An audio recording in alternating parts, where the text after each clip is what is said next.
Yeah. Thank you. And it's really wonderful to be here at COB24. The last time I was here in Glasgow was, of course, COP26. And it is just a wonderful reminder of what an extraordinary city Glasgow is, and how massive a contribution it's making to this conversation and the important transition that's going to happen ahead of us. I guess moving numbers from a 26 to a 24 might feel like we're going backwards, but I'm hopefully going to give you the sense of momentum that we have of moving forwards towards net zero, and a sense of inevitability around that, but also the possibility that it has for all of you. And as I was registering for this event, I went on to Eventbrite, I'm sure many of you did, and I rather curiously noted that there are 3 other similar events happening around the same time. The first one is Unlocking Your Brain's Potential, which I thought was quite exciting. The second one was a homeopathy conference on integrative medicine for a sustainable future, which again I thought was quite interesting. And the third is Planning for Net Zero and Beyond, organised by Clackmannanshire Council. So I thought hopefully we can set this up with a bit of brain stimulation, a focus on well-being, and some net zero planning as well. But I think we can't start discussing the trajectory post-COP26 without reflecting a little bit on some of the headwinds that should focus our mind to the challenges that we face. The piece of research that I'm sure many of you saw last week of the Intergovernmental Panel on Climate Change, the scientists who lead the work on the expectations that there are around the future, suggested that 25% of the scientists who respond, only 25% believe that we are a 2-degree future is still within a sight, which implies that 75% believe we'll end up at more than 2 degrees. And that really is not a position that we want to be in. I think that should all galvanise our action, and it's seen a pretty swift deterioration really from a similar group of scientists who are polled and were much more optimistic about the future. I think also we do need to be honest about the policy environment in which we're operating. It's not as conducive as it could be, and the Climate Change Committee, which was until very recently run by Chris Stark, a resident of Glasgow and a proud Glaswegian, that the Climate Change Committee said that while the policy framework has continued to develop over the past years, this is not happening at the required pace for future targets.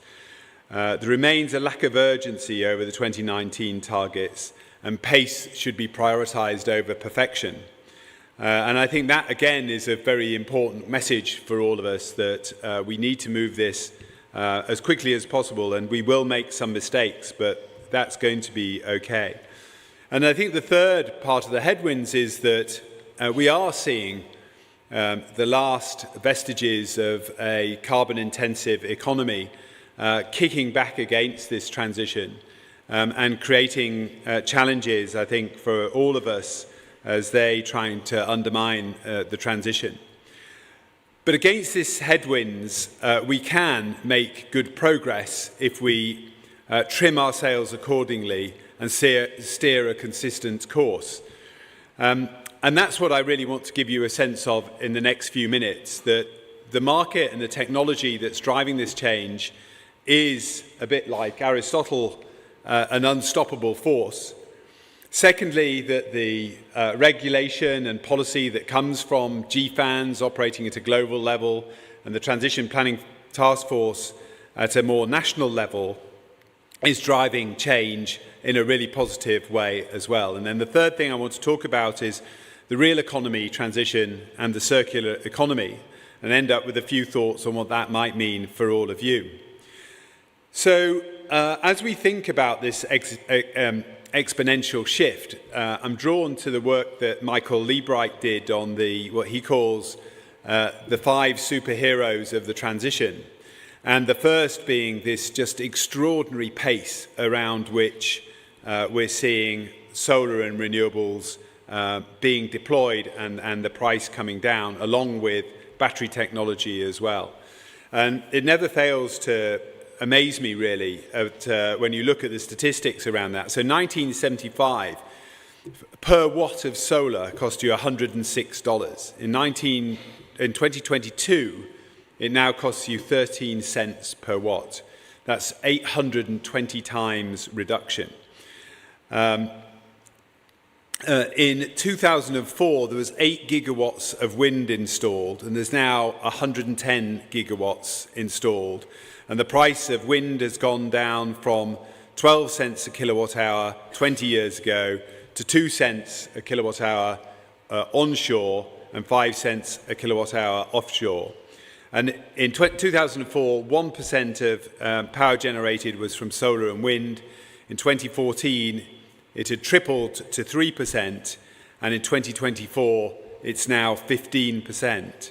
And this is the fundamental shift that we're seeing from an OPEX-driven fossil fuel system to a much more capital-intensive, marginal-cost renewable system. And I think for all of that, it should be tremendously exciting, particularly as it's underpinned by extraordinary new technologies around storage.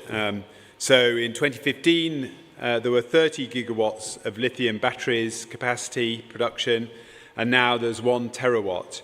And the cell costs have reduced from $1,000 per kilowatt hour to $72 a kilowatt hour. And the energy density has also doubled, and the degradation's halved.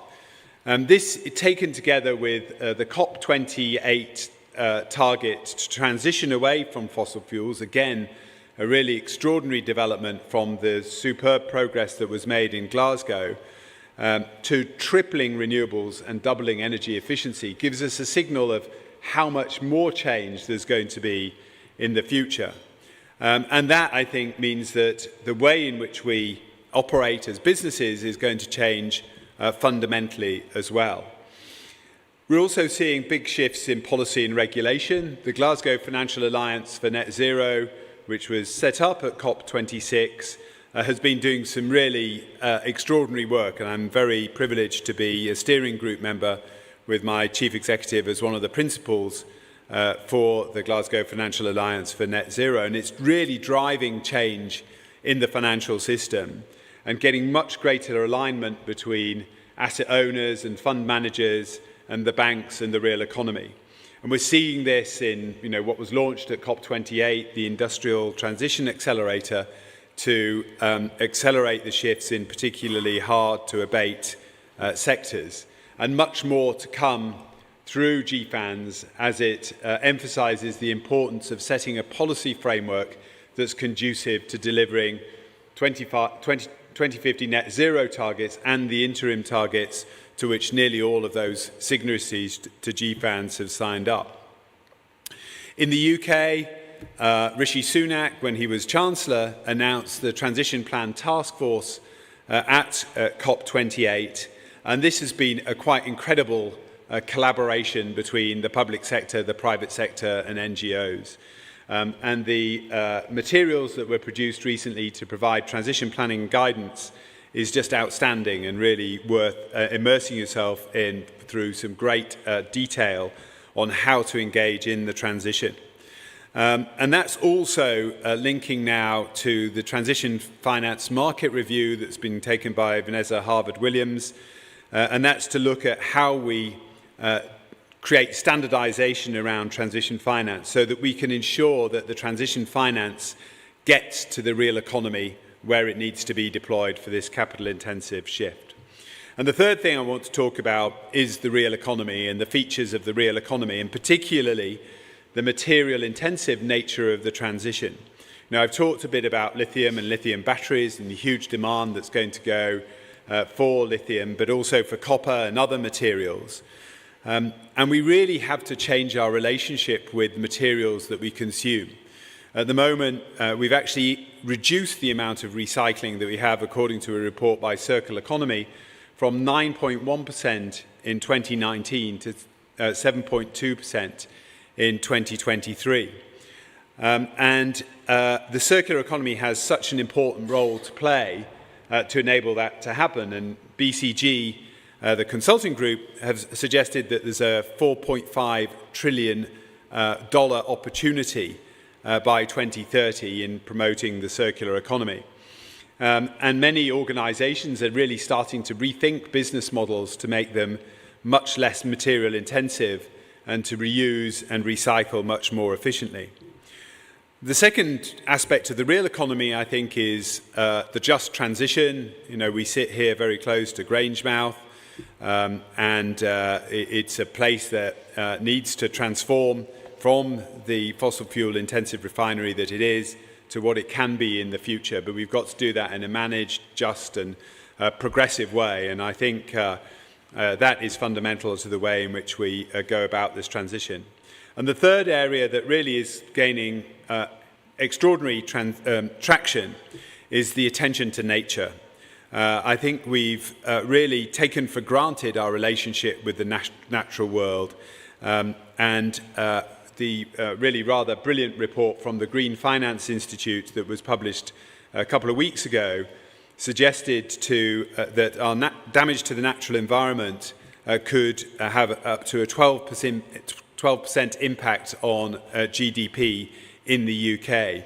And we need to focus on a transition to a system that values and invests in natural capital. So what does that mean for all of us as we sit together, and particularly those of you who are running small businesses?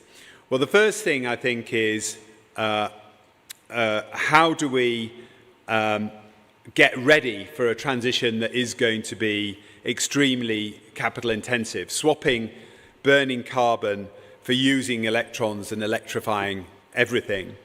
Have you, as businesses, got access to the capital that you need? And also, are you able to be part of the supply chain transition that's going to function as a whole economy shift? And what we're seeing in our relationships with our big customers and our smaller customers is that we can take risk out of the supply chain if we enable an alignment between the larger customers and their suppliers, focusing on measuring their emissions and reducing them. And from our point of view, that makes those smaller and medium-sized enterprises more creditworthy, and then enables us to lend at lower costs of capital through senior debt to those customers so that they can transition and make the investments that are required. And I think it's really important to have a baseline that sets that position for all of you. We have Carbon Planner, which is our carbon measurement tool that's available not just for our customers, but for anybody, but other carbon measurement technologies are available. But I would encourage people to start thinking about their current baseline of carbon emissions and what they can reduce it. And then I think the next thing is to make sure you have a plan. And the plan can sit through the climate transition plan and the work the transition plan task force has done. But it also needs to think about adaptation as well, because as we see temperatures increasing, we're going to see greater flood risk, more storms, and businesses need to make sure that they're investing in adaptation as well as making sure that they're resilient for this future net zero economy that we're going to create. And then I think the final point I would make is that we all need to think about our business model. What business model is going to be fit for purpose? What kind of circular economy approaches can you embed in your business? And how can you make that a means of managing materials and consumption for maximum productivity and efficiency? And I think taken together, that plan for the transition with all the actors coming together in the real economy sets a superb direction of travel, not just for the UK and for Scotland, but also Glasgow as well.